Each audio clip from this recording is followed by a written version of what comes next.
This is a fall Mexican-inspired dish. Chiles en nogales, smoked Colorado beef short rib, stuffed charred poblanos with a corn walnut sauce, pomegranate balsamic. Chile poblano. Let that steam for 5 minutes. Corn, bowl, smaller bowl. Stalks and stock. Walnuts, butter, kosher salt, limon, corn walnut sauce, short rib, Colorado beef bone-in short rib, queso fresco,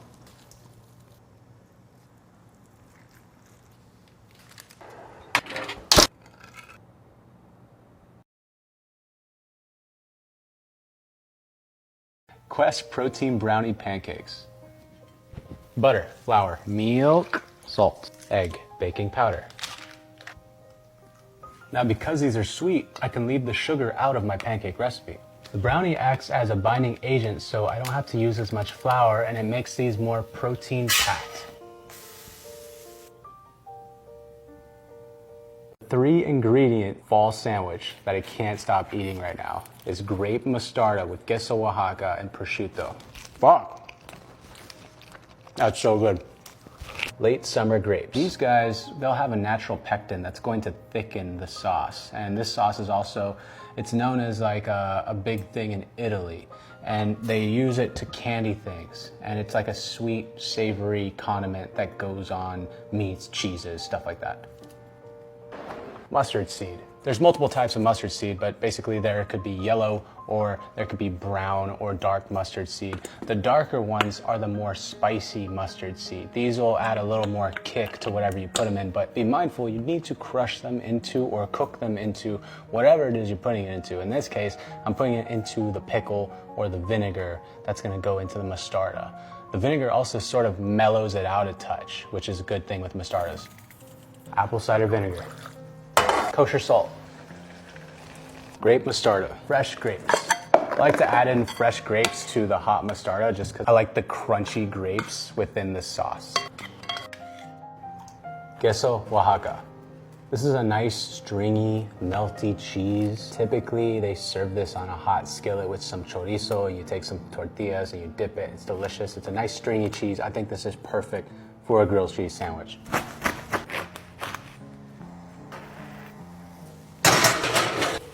Now the reason for tossing the grilled cheese in the oven and not finishing straight up on the stove is so you melt the cheese off without burning the bread. So you could just go really low and slow, or you just get a good toast on it, toss it in the oven and get that cheese nice, melty, bubbly, and you're gonna have it fully cooked through without burning the bread.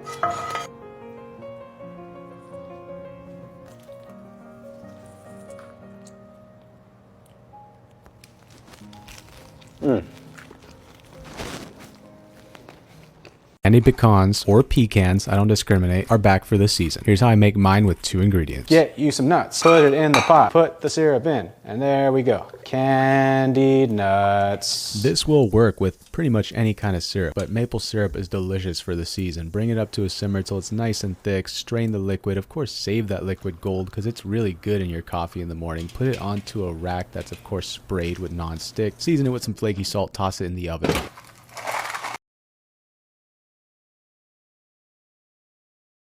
I got myself my first box of Korean grapes, so I'm gonna try them out. They look really pretty. They look like table grapes. So it's supposed to come right out of the skin. Gochujang, chili flake, cider vinegar. Now they're really Korean grapes. My heartfelt nod to pumpkin pie brulee in a jar. My nostalgia. Not only is it a cute portable dessert, but it's nicely portion controlled. Good for me, because I have no self-control. We're cooking sous vide because flan sets at about 176 degrees Fahrenheit. My grandma still till this day calls me pumpkin, and I also loved pumpkin pie. She would also serve me Teddy Grahams before bed, so I wanted to make a Teddy Graham crumble that would go on top of this to make it more like a pumpkin pie. This is a great portable dessert for the fall time. I'm going to be making some more fall time sweets and savories, so go ahead and subscribe for more of those coming. I'm thinking butternut squash enchiladas for next. What do you do with shishito peppers? Make chile en nogada, a fall Mexican dish. That's money. Goat cheese, cotija cheese. Walnuts. Salt. Shishito peppers.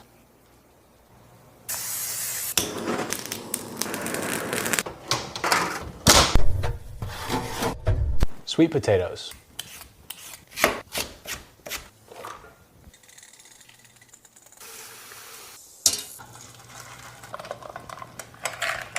Butter, milk.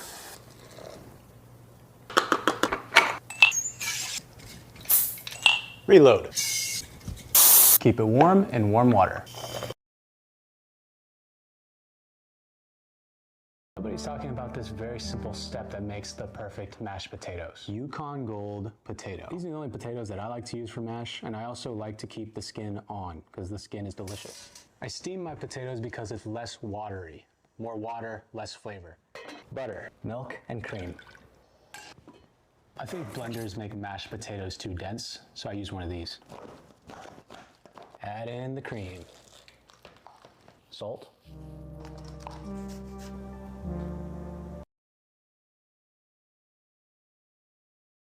Let me tell you about this weekend when I met one of the treasures of the culinary world. My buddy Matt Grork invited me to help light the fire at the Ilanay Food Festival, so I buckled up and drove 3 hours south of Seattle. From the moment I arrived, it was non-stop action, grilling corn that had been soaking for hours. It was a night filled with good times, great friends, big, bold, beautiful flavors. Matt made this slow smoked corn. Juicy, tender, packed with Slow smoked corn.